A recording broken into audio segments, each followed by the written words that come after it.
Good morning, good morning, good morning.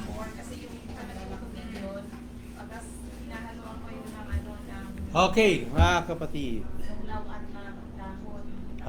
BS tayo. Part 3 tayo, part 3. Okay. O Diyos naming mapagin, salamat muli Panginoon ko sa dala nyo sa amin sa inyong bahay panambahan para muli makinig sa inyong mga salita, matuto at isabuhay Panginoon. Salamat muli, gawayan nawa kami ng banal na Espiritu, bigyan liwanag ang aming kaisipan upang manamnam namin ang iyong mga salita. Salamat muli Panginoon, in Jesus name we pray, Amen.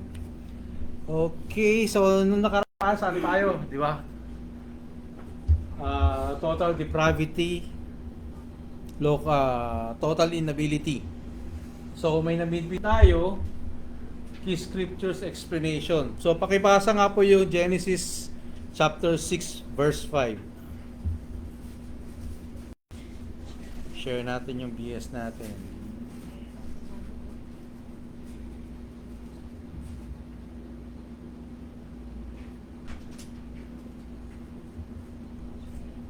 Inanong ito.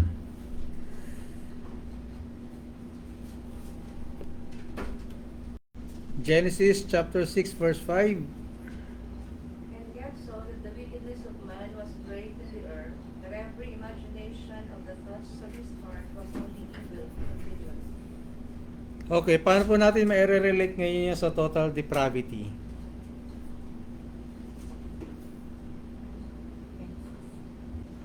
Ano po ang kahalagahan ng verse na yan o bakit siya related sa total depravity?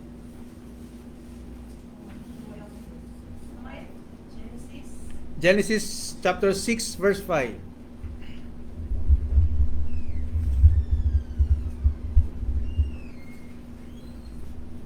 Bakit naging key scripture yan sa total depravity?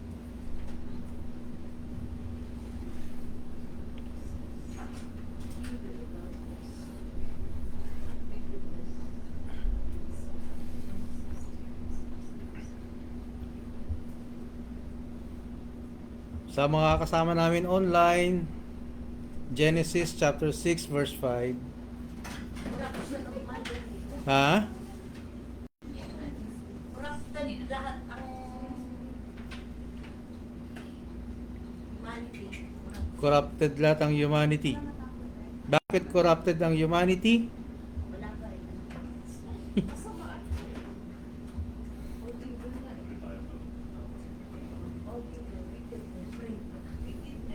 Wickedness. Okay, when the Lord saw the human wickedness was widespread on the earth and that every inclination of the human mind was nothing but evil all the time. So, sinasabi nga po dito that the comprehensive nature of sin, every intention was only evil continually. So, pinapakita dito, ibig sabihin ng verse na to, pati ang pinakamalalim na intensyon ng tao, okay, pag-iisip ay puno ng kasamaan. Sinasabi na was nothing but evil all the time.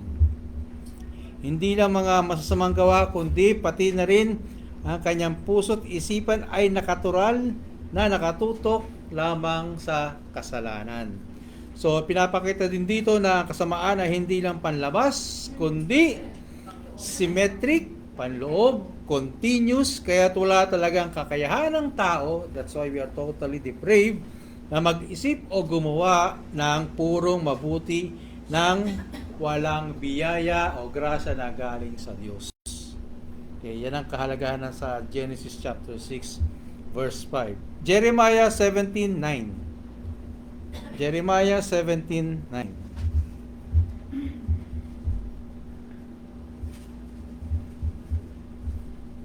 Pakibasa, then explain. Shh! Hey! Pepper, come here. The heart is more deceitful than all else, and is desperately sick. Who can understand it? Okay.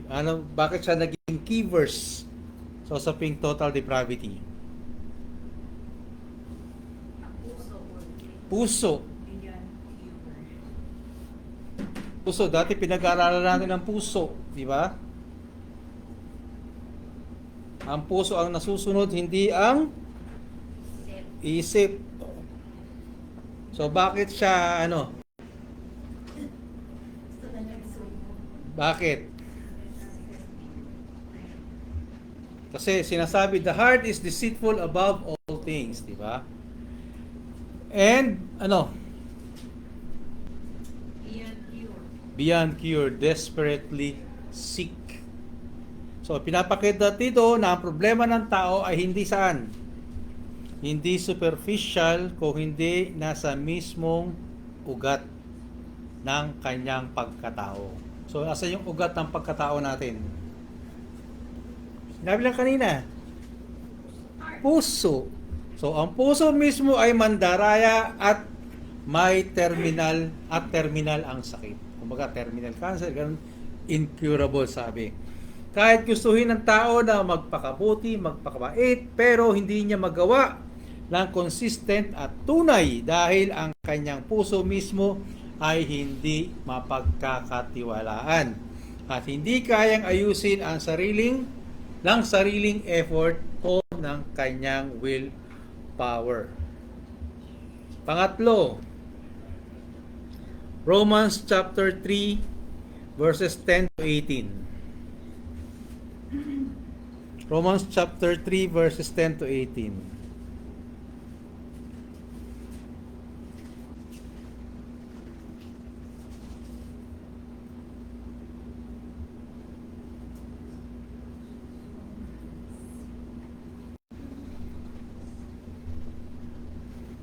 Ano po ang pinakabuod niyan? As it is written, there is none righteous, no, not one. There is none that understandeth, there is none that seeketh after God. They are all gone out of the way, they are together become unprofitable. There is none that doeth good, no, not one. Hanggang 18. 18. Their throat is an open sepulchre, with their tongues they have used deceit. The poison of us is under their lips, whose mouth is full of cursing and bitterness. Their feet are swift to shed blood. Destruction and misery are in their ways, and the way of peace have they not known. There is no fear of God before their eyes. Okay, ano pong relationship niyan ngayon? Para malaman natin. Ang sinasabi nga, the natural mind is hostile to God and cannot please Him. This is an inability of nature, not just desire. So ano pong pagkakaintindi natin sa Romans 8:7-8?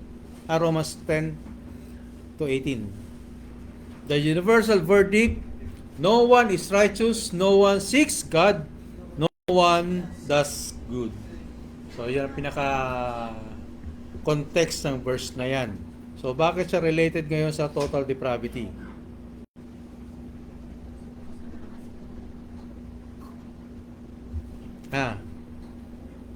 Wala nang takot sa Diyos. Wala nang takot sa Diyos. Ano pa? Ayan o. No one is righteous. No one seeks for God. So, lahat ng tao, walang exemption. Pinili man o hindi. Okay? Walang natural na desire na hanapin ang Diyos. Tayong mga tao. Ibig sabihin, ang kasalanan ay hindi lang nagagawa ng ilan, kundi ito ang default na kalagayan ng tao, ng buong sangkatauhan. Kaya't imposible na may tao na magsasabing, mas mabuti ako kaysa sa iba. Kasi tendency yun ang sinasabi ng iba, di ba? Mas mabuti ako sa iyo kasi marami akong ginagawang kabutihan. So, ang gawin ko, laging matuwid. So, isabi nga ng Biblia, no one is righteous. Kaya don't point fingers to others. Okay? Next, Romans chapter 8 verse 7 to 8. Romans chapter 8, verse 7 to 8.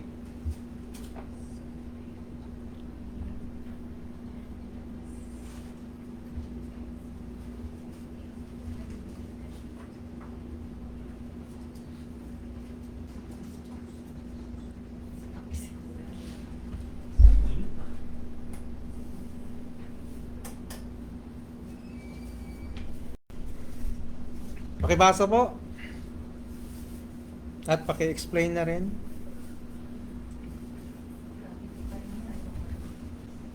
Depravity pa rin tayo, ha?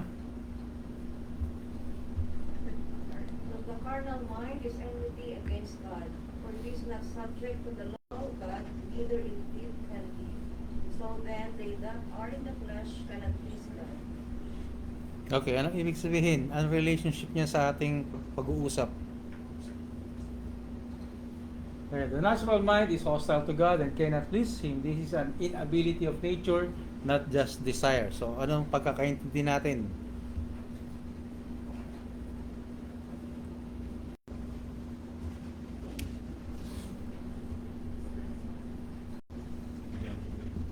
So, anong pinapakita dyan? Pinapakita dito na ang natural mindset ng tao, okay, ay hindi neutral. Hindi ito lack of interest, kundi active resistance sa ating Panginoon. Okay? Yun. Ano po sinabing hostile? There's hostility against God. Yep. Hostility. Hostility to God. Hostility against God.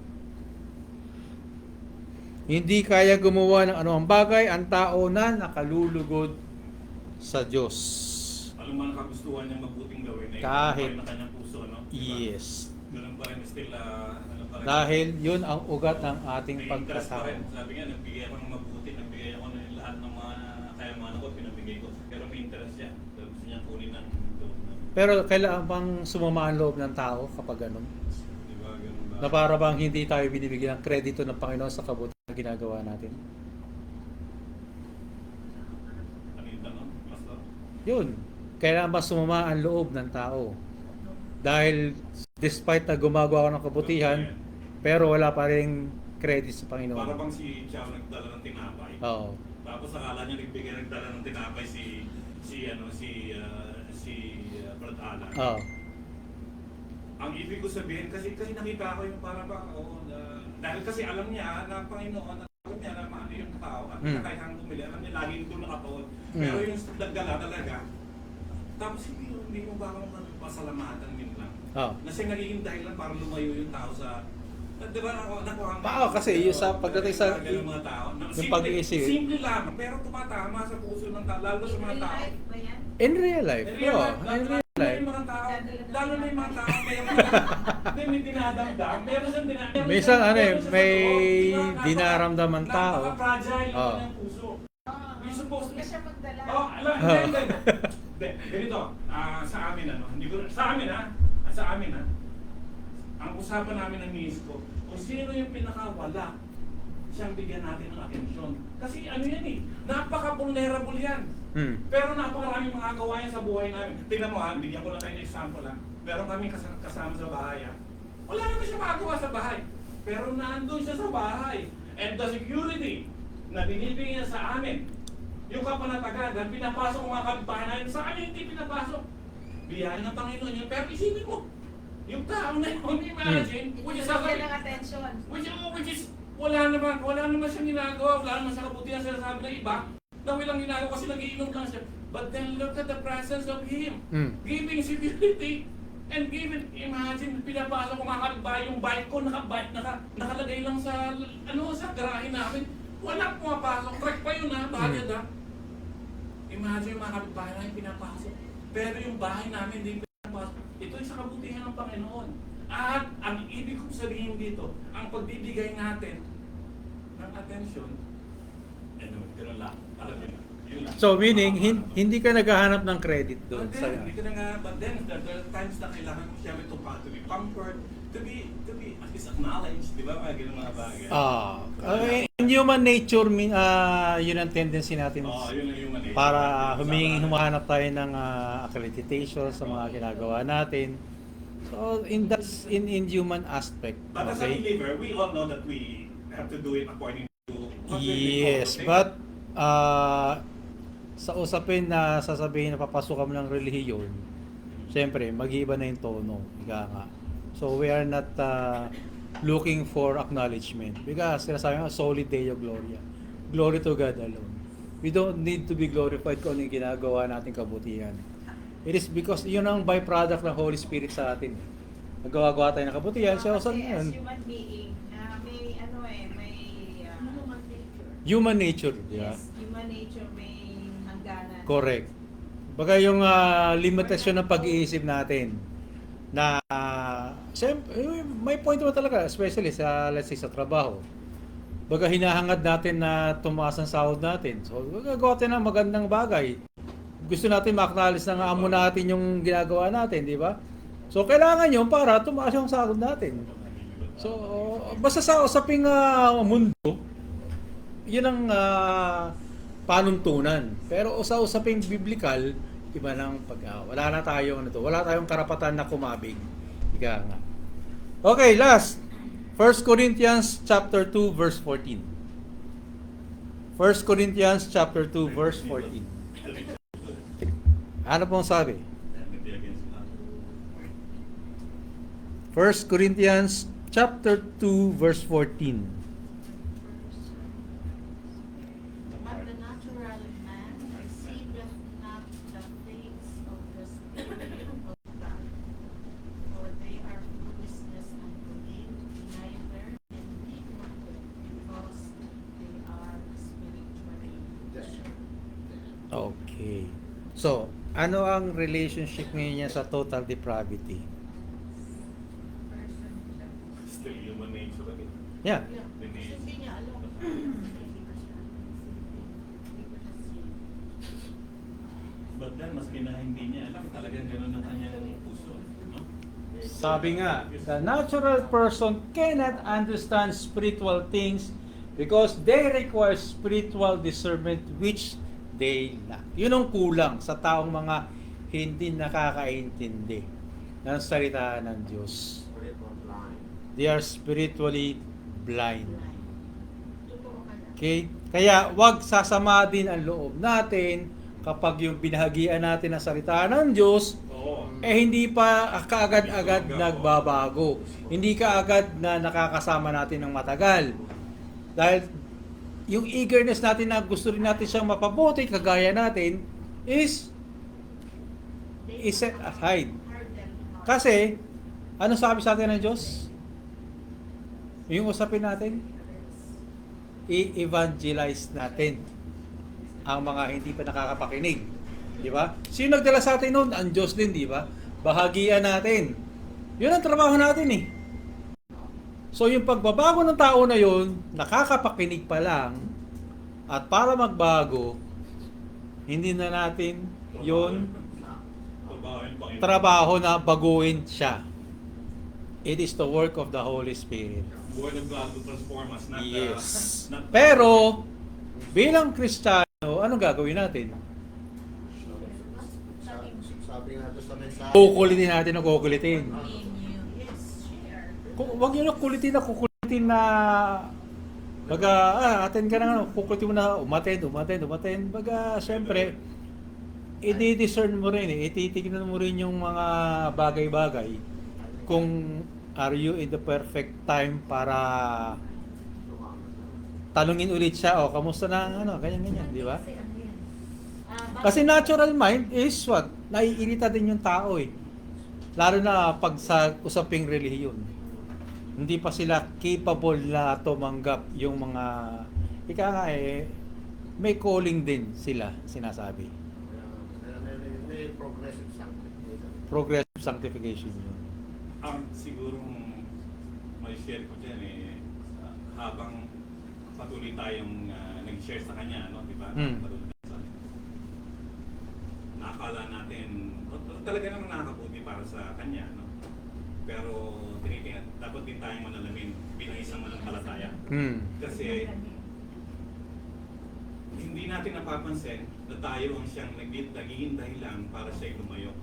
Because Indeed. of our act, because of our character because of what we're doing. And which is you are unconscious about what you're doing. And then he is the one, or she is the one who's looking at you, that telling you na, oh bakit ito sinasabi nito pero ito naman hindi niya ginagawa. Walk the talk. Ganon. Walk the talk. Sabi nga natin, di ba? Mga nakarang pag-aaral natin. Kung ano yung pag-aaralan natin, dapat natin isabuhay din. Because it mirrors us. 1 Corinthians 5:17. Okay, di ba? So, more or less, meron na tayong idea when it comes sa usaping total depravity. Review na lang to sa pinagdaanan natin eh. So ngayon, bago tayo mag-break, iwan tayo ng question and answer. Unang tanong, how does this doctrine contradict modern cultural views of humanity? So, yung mga pinag-uusapan natin kanina, ang tanong diyan, how does the doctrine contradict modern cultural views of humanity? Especially nowadays, talaga. Ano pong pwede natin maisagot? Open tayo. May kanya-kanya tayong perspektibo sa mga gantong bagay.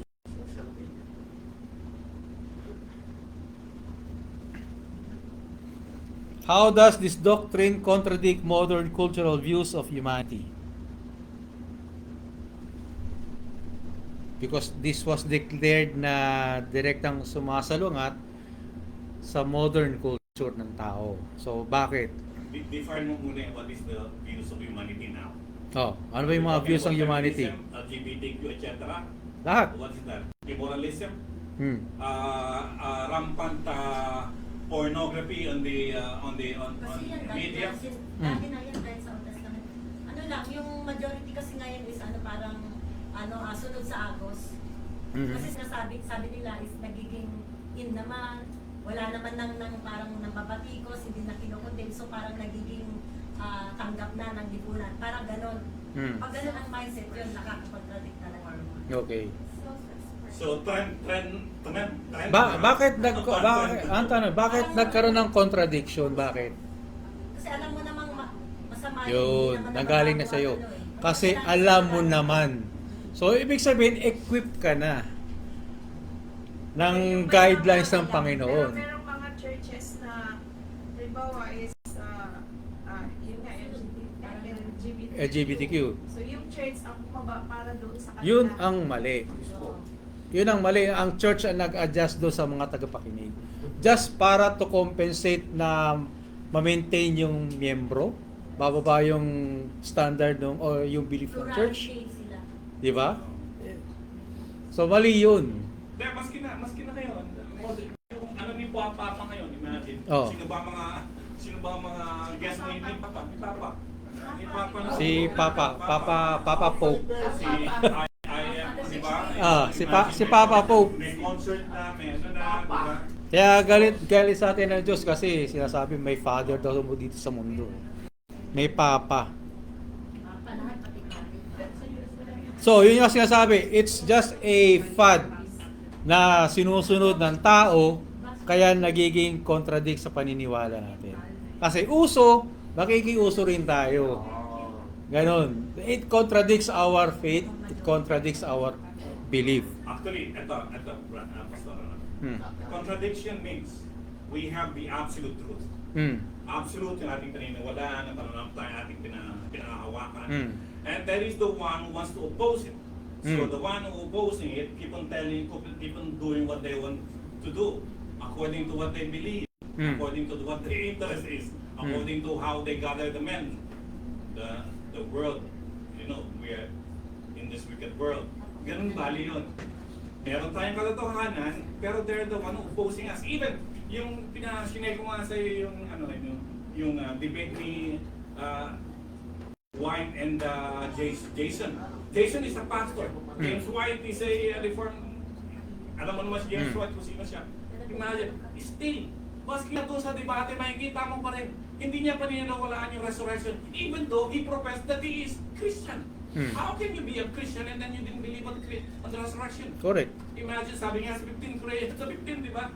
Sabi niya, pag walang resurrection yun, faith is in vain. Di ba? Final. Ano man? So, So, ganun ba? bottom line is, anong sinunod ng tao? Sabi nga, di ba, kanani, Ayan. Your chosen.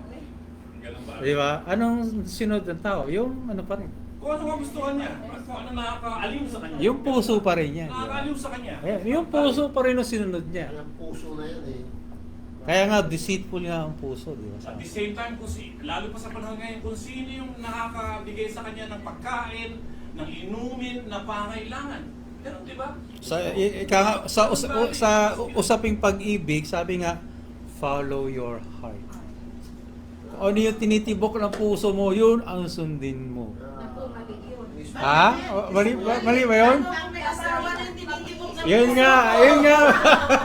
Yun nga ang mali. Hold your own understanding. Yes. Kasi nga, yan ang laging sinasabi ng mga tao. Follow your heart. Yan ang nakakasira. Yan ay ayon sa mundo. Okay? So, pero ayon sa Biblia, patay nga tayo sa kasalanan. Hindi lang tayo may sakit, kaya hindi sapat na maging, sabi nga, maging positive thinker lang tayo. Okay?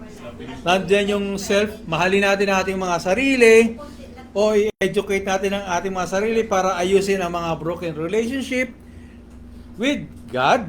Okay? So, samantalang ang sinasabi ng kultura na you're not enough. Trust yourself. Yun yung mga worldly encouragement na maririnig natin. Sinasabi ng scripture na deceptive at hopeless ang puso natin without Christ. Guard always your heart. Kaya hindi tayo mga minor na kailangan lang natin ng i-upgrade yung isang tao, hindi. Okay? We're spiritual corpses na kailangan natin buhayin tayo ng Panginoon. Ito'y humahampas sa ating pride ng modernong tao na nagsasabing kaya niya mag-save ng kanyang sarili. So, yun ang tao eh. So, kaya kong iligtas ang aking sarili sa anumang kapahamakan. Di ba? Pero, yung kaligtasan na binibigay sa atin ng Panginoon is panghabang buhay. Hindi temporal. So, yan ang sinasabi natin na wala pa rin tayong kakayahan, deceptive ang puso, kaya this question is inclined sa usaping total depravity. Pangalawang tanong, kung totoo man na it contradicts the culture, what must happen for someone to be saved? What does this imply about the nature of evangelism? Yan, yung kanina. Yung usapin natin kanina. Kung totoo nga ang total depravity, kung totoo nga na totally depraved tayo, wala tayong kakayanan, patay ang kaluluwa natin, wala tayong masasabi, di ba? So, what must happen for someone to be saved? Anong dapat kailangan mangyari? Ano? What does this imply about the nature of evangelism?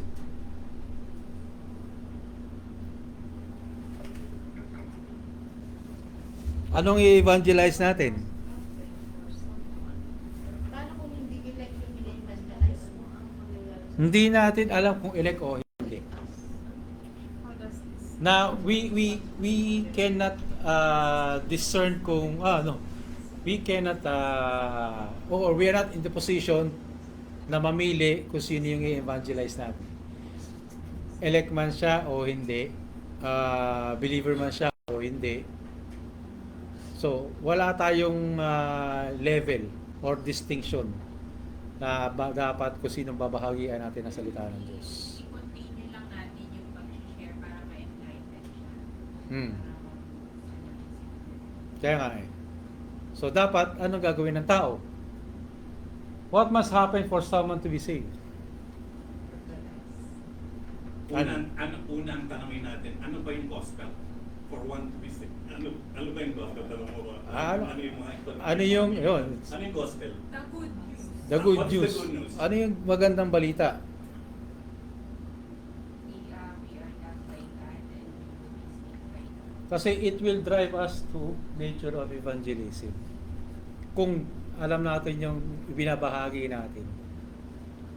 Binabahagi natin, sabihin natin yung magandang balita, yung gospel. Ayan tanong, ano ba yung gospel? Ano ba yung gospel? Tinanong tayo, ano ba yung Kasi gospel? unahan ko na, para hindi naman sa pagmasip. Oh. Unahan ko na. Ang gospel is, ang magandang balita is, ang mundo is created by the triune God. He sent His Son to redeem us, to save us from the fires of hell. He reconciled us to Christ, reconciled us to God to save us from the fires of hell. Mm. Di And ba that's, yung namatay si Kristo na si Kristo ay namatay, nabuhay na magmuli, at bakit sa langit, yes, First Corinthians, siya naglublok sa kanan ng Ama. At sa pagkakataon yun, tayo ay na And That's tayo right. ay patay sa Ay, patay sa kasalanan kasalanan. and through Jesus Christ na po. and that is my that is what how I explain the gospel. Yes. And then for you, you explain to your Oh, anong masasabi niyo about gospel? 1 Corinthians 15:24. Ano yun? 1 Corinthians chapter 3. Si Kristo ay nabuhay na Hmm. magmuli. May living, sumagat sa langit. Ano, in your own point of view. After that, raise again. Pag sa nag-evangelize ka, siyempre, evangelize mo, gospel. Ano ngayon ang gospel para sa'yo? Paano mo sasabihin sa hindi believer about the gospel? Paano mo We iaano? are Halimbawa, sinners, we need a Savior. Ika, sa in layman's term, paano mo ibebenta yung gospel? Ano yung gospel? Kaya nga, di ba, ano yung iPhone 17 ngayon? Alam ng karamihan, iPhone 7. Ano yung specs ng gospel? Alam mo, sasabi natin, si Kristo namatay para sa iyong mga kasalanan. si Kristo ay namatay para sa ating mga kasalanan. Bakit tayo nagkaroon ng kasalanan? Mabuting tao naman ako. Balik sa from the beginning. Oh, God created heaven and earth. Genesis. Balik naman tayo sa beginning. Nagkasala ang unang mga magulang. Na? We're talking about evangelism na hinahanap ni Michael. Yes. Sabi naman nila, bakit Yun pag-usapan ang yung- actually after nitong topic natin, nagbigay ang Arcam ng guidelines. Na actually guidelines, say guideline para lang sa usaping evangelism. So, nag-prepare na rin ako ng mga slides about it. So, niisip ko na lang kung sino magdi-deliver. Maybe si Brad June. Siba. Ha? Dalawa ito. So, yun.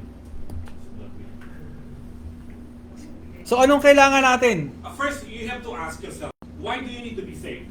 Para kakarin mo yan. Kunyari ako, What must happen for someone to be saved? So why you need to be saved? kunwari, Diba? Why you need to be saved? i-evangelize nyo ko. Ano sabihin nyo? Bakit kailangan isang ba? O bakit What kailangan must maligtas? happen for some... May kailangan bang mangyari sa akin para ako masave? Ano yung mangyayari sa isang tao kung maligtas? Ano Tagalog? What must happen for someone to be saved? Anong mangyayari sa isang tao para maligtas? Ano ang mangyayari? Ano ang dapat? What must happen? Ano ang dapat mangyari sa isang tao para maligtas?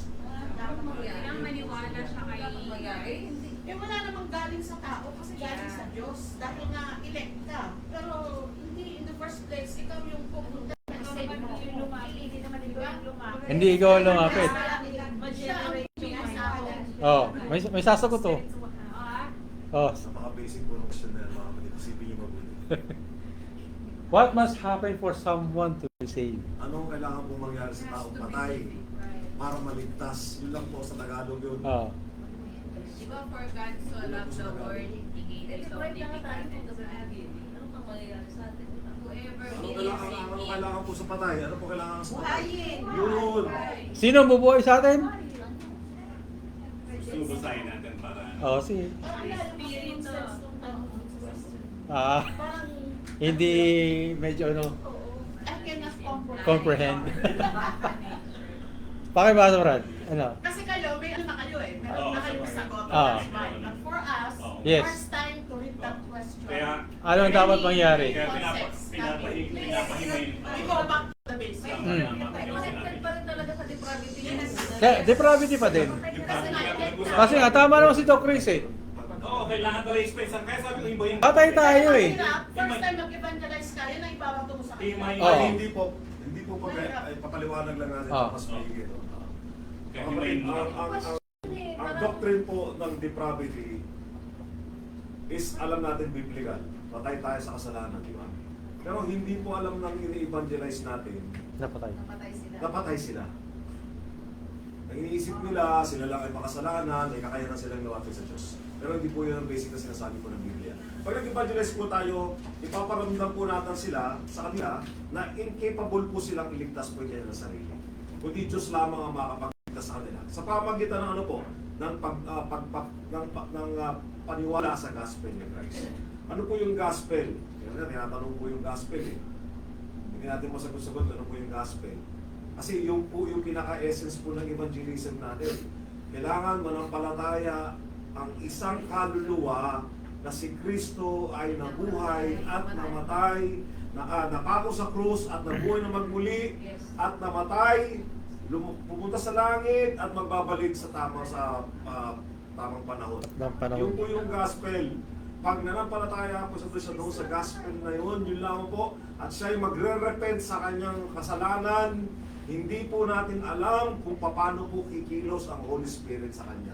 Ang ating pong purpose is to commission. Tayo po ay means na ginagamit ng Diyos to spread the gospel. Pero hindi po tayo ang nagre-regenerate ng soul po ng kaluluwang patay. Ginaganampalan lang po natin yung tungkulin natin as a means o kasangkapan ng Diyos para i-spread out yung kanyang gospel. Pero wala tayong kapangyarihan para i-save yung taong kausap natin. Pero na-fulfill po natin yung purpose natin na ibinigay sa atin ng Diyos para i-evangelize po yung kaluluwa na yun. Na-accomplish po natin yung purpose na yun. But for saving Him, hindi po yun galing sa atin. Galing yun po sa Diyos. Kaya po, yung kung elect yung gine-evangelize mo na yun, Alam niyo na. masisave at masisave siya sa pamamagitan din ng gospel. At yung gospel na binitawan mo doon sa hindi elect, yun ay justice para sa kanya.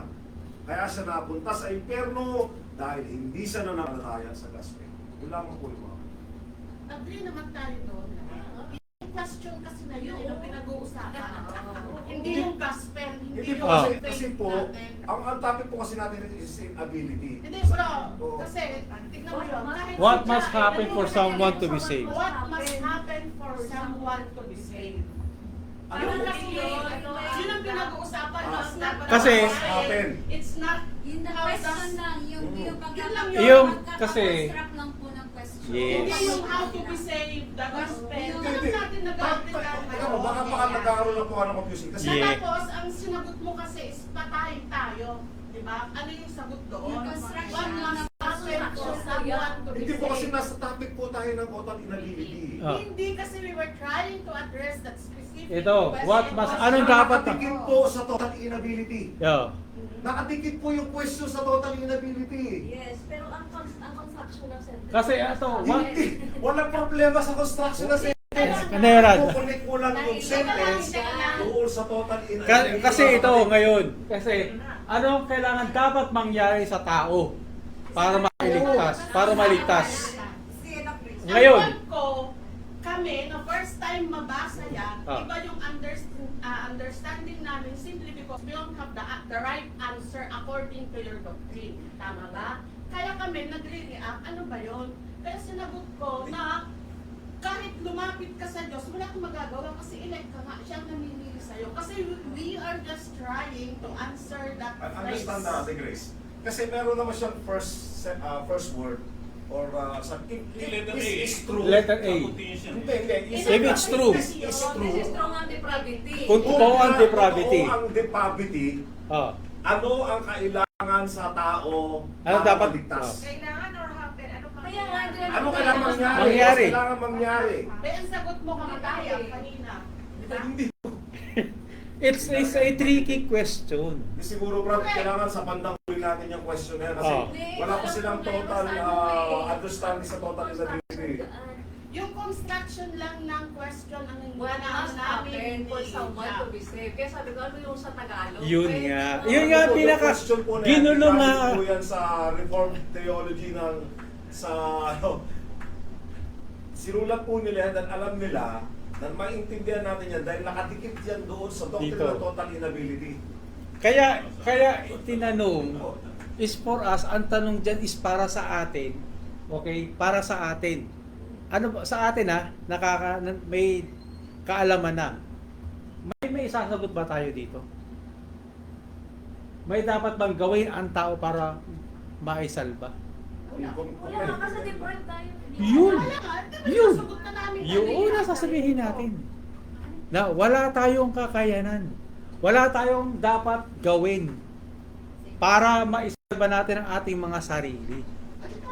In a non-believer, kapag tinanong natin to, anong dapat mong gawin? Meron ka bang dapat gawin para maisalba mo yung sarili Hindi mo? mo sinabi dyan kung anong dapat mong gawin eh. What must happen for someone? Kailangan ang nangyari.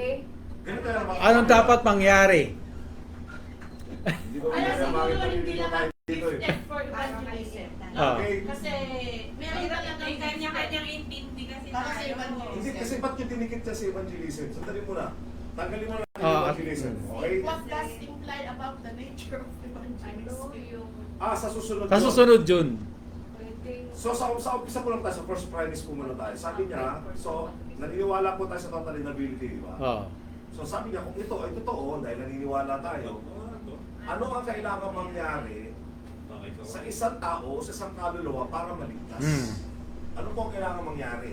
Kung total inability pala ang isang tao na wala tayong magagawa para iligtas ang ating sarili. So, what must happen for someone to be saved? Ano ang kailangan pong mangyari sa isang tao na kailangan ma-save, di ba?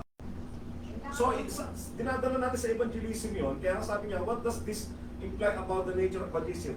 Ano po sa nature ng evangelism yan? Hindi po tayo, wala po tayong hindi po tayo magmamalaki na parang ini-empower natin sarili natin for evangelism. But it's only God who moves over mysterious ways doon po sa soul na yun. So pag nag-evangelism po tayo, hinahayag lang po natin yung good news. Then ano po kailangan mangyari? Kailangan po magkaroon ng purpose, magkaroon po ng regeneration.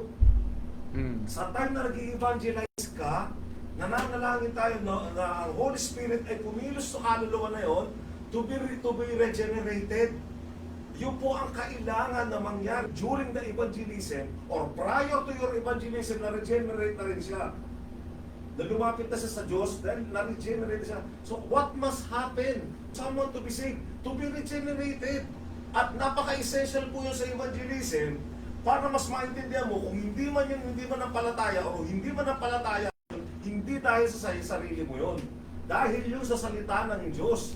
Yun po yung essence niya sa evangelism. Para magkaroon po tayo ng confidence na Lord, pinulfill ko na yung purpose ko. I evangelize this man. Tumanggap siya o hindi tumanggap, nasa sayo na yan. Dahil I don't have the authority and the ability for this total inability man or totally depraved man to be saved. That is the nature of that question po. Sa Diyos. Nasa Diyos po lahat ang susi para sa pagkabuhay ng kaluluwa na yan. Kaya what must happen to someone to be saved? To be regenerated by the Holy Spirit. Because he is unable and incapable and is totally depraved. Yun po yun. Sana po nakuha niyo yung essence nun. Gets. Para pag nag-evangelize po kayo, alam nyo anong nangyayari sa sitwasyon. Kaya po tinuturo natin yung total inability. Para hindi mo nagkakaroon ka ng parang nagkaroon ka ng self-fulfillment sa sarili mo na ako ang nagligtas dyan, kaya yan naging Kristiyano. No! Hindi po yun. No. Sarili mo na yung pinuot mo dyan. Sana po naintindihan nyo kung ano po yan. Masyado po kasing mahaba yung question na yan eh. Oo. Baka hindi nyo pa masyadong naintindihan kung ano po yung total inability in relation with evangelism. May city ba yan? Parang naging... City? Isang question yan. Oh, may kasunod pa yan. Sige, hayaan mo, tiyano natin. Okay? So, let's see. Anong May tatlong panak yan. So, Letter B pala yan.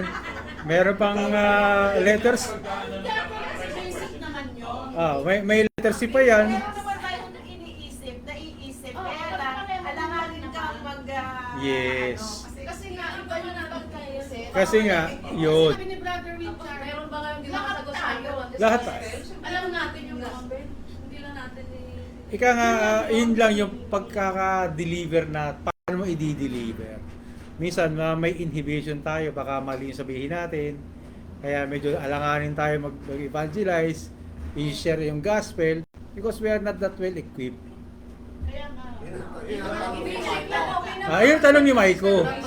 Yun tanong ni Maiko. Pansarili. para makapag-evangelize. Oo. Just share it with the Yan ang tanong niya, no? Kaya nga po di ba pag evangelize po tayo, ang pinupoint out po natin unang-una yung kabigatan ng kasalanan niya, di ba? Yeah. Kailangan Sin. niya mag-repent. So, And believe. alam na natin ha. Na-open na yung pag-iisip natin. Ang pangatlo, ang huling tanong,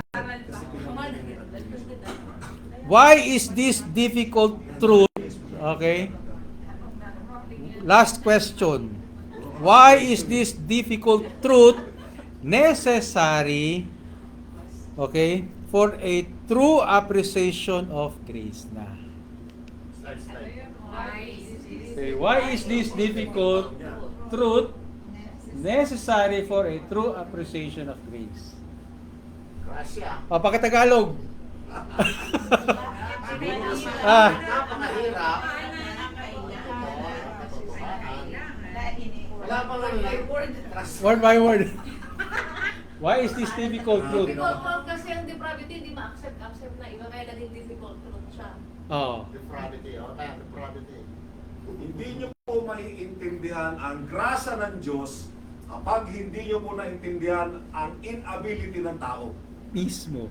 Kailangan ma-realize natin na talagang hindi natin kaya. Wala tayong Wala kakayanan. Si God talaga. Pag hindi tayo naniwala sa Kanya, hindi mo talaga ma-appreciate na sa sobrang pagmamahal niya sa atin, kaya binigay niya si Jesus para i-save tayo sa kasalanan, para magkaroon tayo na hindi tayo mapupuhay na nga tayo at magkakaroon tayo ng eternal life. Diba? Kasi ang mindsetting ng non-believer is laging meron silang kakayanan. Hindi nila tanggap na total inability. Para ma-appreciate Diba? nila kasi yung grace nga is given to us na hindi natin deserve yun. Hindi tayo Correct. deserving. So kaya ma-appreciate mo lang yung grace na yun pag na-realize mo yung greatness ni God, yung love niya sa atin. Pero, yung iba, ginagamit yan kapag yung grasya nakatanggap ng blessing, ng biyaya. Grasya ng Diyos yan. Pero, ano yun? Dahil sa sarili niyang pagsumikap. Hindi. Di ba? Kailangan Yun pa rin ang ma-realize. inclination ng ibang tao. Na dahil sa sarili kong sikap, nabiyayaan ako, galing sa Diyos yun. Yun ang kanilang pananaw. Kailangan ma-realize nila na Or grace place is pa, or place pa rin. hindi mo deserve. Yes, kailangan yun dapat natin ipaintindi sa kanila. Na kahit kasing liit ng nukli, yung pinakamaliit na nukli, na ginawa ng tao, hindi mo pa rin ma-appreciate ang grasya ng Diyos. Kasi sinasabi mo pa rin, meron ka ring gatiting na contribution, which is mali. Totally wala. Okay? Totally dito, para ma-appreciate natin yung the difficult truth to accept what is true about total depravity. That man has the total inability when it comes to our salvation. Si Brandon, Ah. may message sabi si Brandon. Anong Raglan? Realization lang ako natututo din po na Ah. kasi ang laging turo, mag-repent. Ah. Kasi pag nag-repent, sarili pong Yes. lakas, sariling pag-unawa, sarili talaga, Hmm. hindi ko nagagaling sa ako. So, lagi po yung nababasa. Ah. So, yun po yung lagi kong halimbawa na, pupunta ko ng Holy Spirit at nagsasala na dito. Parang iniisip ko pa rin, tinitake ko pa rin yung credit para magre-repent ako para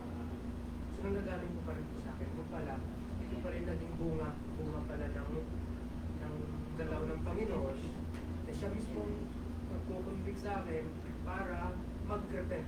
So yun po siguro yung letter B, what must happen for someone to be saved.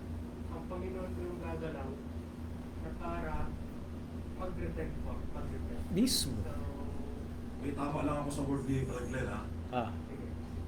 Yung conviction only for those who are already yung Christ. In Christ. Nako-convict ka dahil meron ka pa rin natural sin na patuloy na nag-work sa'yo, Siyempre. kaya sa flesh ka, may conviction of the Holy Spirit yun. Hmm. Pero, yung prior to repentance, sila ko ang Glenn, kaya nangyari yung repentance mo, because God already moves on you, regenerating your mind and your soul, binuhay ka niya, kaya karoon ka ng napalitan yung admonition mo Hmm. doon sa Romans 8:7 and 8 mo, a carnal mind, at saka sa 2 Corinthians 2:14 mo, na wala kang kakayanan dahil natural man ka, hindi ka na natural man. You are born again. Binuhay ka na ng Diyos, yung po yung born again. Generated. Yes. Hindi po religion yun ha. That is 2 the work Corinthians of God, 5:17. of our Savior. Kaya Human. yung repentance, it follows through. Anyone that has been regenerated will Repent. talagang magre-repent. Byproduct na yun. Byproduct yun eh. Yes. That is the byproduct. And repentance. Turning from It sin. will come out naturally na. Sala. Yeah. Sala. Kasi alam mo na eh. Conviction, it follows also Yes. when you're already a true believer. Hmm. Kasi meron pa rin sa'yo sin eh. Hindi ka naman perfecto eh. Di ba? Hmm. So, nako-convict ka ng Holy Spirit. Yun yung trabaho ng Holy Spirit. Pero then, ayos na. Okay, Brad. Ah, Praise God. At susunod ulit ha. Hanggang 3 lang tayo kasi pag dumadami, umahaba eh. Okay? So, natin si Brad Glenn sa preaching. oo. So, dito tayo magtatapos sa radical depravity o total inability. So, sa next, Pala sabihin siya rin si... Brad Jun. Pero yan, ganda. Dito binigyan pinaunawa sa atin na kailangan marami pa tayo dapat pag-aralan about this. Yes. Especially the one of faith, evangelism, those are the word that kailangan natin malaman kung ano yung views ng humanity ngayon para natin matugunan, malabanan, at ma-evangelize sa mga taong iyon Hmm. para sa katotohanan, to appreciate the grace that God has given in only Jesus Christ. Truly I say, sabi nga sa sermon ko, 5:50, sa 8:51, truly I say to you, those who believe in Christ, sa diyan, di ba? Ang mananampalataya sa Kanya ay magkakaroon ng buhay na walang hanggan. 5:24, 8:51, hanggang So ngayon, sa- yun, meron pa rin katanungan dun. Oo, Sino mang sumampalataya sa akin, sino pa rin ang gumalaw dun? Ha? May tanong, Brad, may tanong! Sige, go ahead. Oh, tanong! Oh, sige lang! Sige, go. Still have a lot of time. We still have a lot of time. Ang conviction ba applicable lang ba yun sa isang mananampalataya? Conviction. Yun nga yung kanina paliwanag. Kaya nga, yun nga yung paliwanag mo kanina. So yung hindi mananampalataya walang conviction. May conscience siya. Conscience ang Conscience lang yun. Hindi siya conviction. Yes. Guilty feelings. Meron siyang conscience. Romans 1, di ba? Pero tayo may conscience, kaya ano namin. Everyone has a right and conscience. wrong. Yes. Pero ano? Ha? Pero it doesn't mean na yung conscience mo, iligtas ka. Ah. Ano kung convict ka ng conscience mo. Pero conscience na magkaiba ang consensya at saka conviction. Hindi, conviction ka, ano Para yun? sa Kristiyano. Action ng Panginoon Kaya yun. magkasaan. Sulat mo yung conviction and conscience para matugunan natin next time. Sige, iaano ko yan. Kailangan natin yung Brad. Sa susunod nating not next Friday, sa susunod. Hindi, last word ko lang ha, yung grace ha, mga kapatid. Lagi nating iisipin yan that this is an unmerited favor of God. Hmm. So ibig sabihin yan, walang kapalit yan. Kaya nga po libre. Wala kang ginawa. Wala. Okay? Wala kang pwedeng isuli o gawin para ma-merit mo yung grace ng Panginoon. Kusa niyang ibinigay sa iyo yan. Kasama sa package ng pagkabuhay mong magmuli sa pagpatay mo sa kasalanan. Kung binigyan ka niya ng pagkabuhay na magmuli, that is grace. Kasi hindi mo deserve yun, sabi nga ni si Sandra kanina. Na dapat pupunta ka na ng impyerno, pero biniyayaan ka niya ng buhay na walang hanggan. So yun yung grace ha mga kapatid. Nakaakibat po yan sa gospel. Yung ginawa po ni Kristo, siya lang ang may ginawa, hindi ikaw. Si Kristo lang. Amen. Perfect niya po ang lahat para masave ka. So, Pinlancha na. glory to God. Salamat muli Panginoon ko sa oras na pinag-ipo sa amin. Pamuli kami mabiyayaan ng iyong salita at matugunan ang mga bagay-bagay na nais mong iparating sa amin at isa pamuhay ang mga ito sa grasya ng Panginoon at sa patnubay at gawain ng Banal na Espiritu Santo. Tubahan niyo po muli kami Panginoon sa susunod pa naming gawain para sa araw nito upang muli ikay po rin sambahin sa Espiritu at katotohanan. Salamat muli Lord. In Jesus' name we pray. Amen. Amen.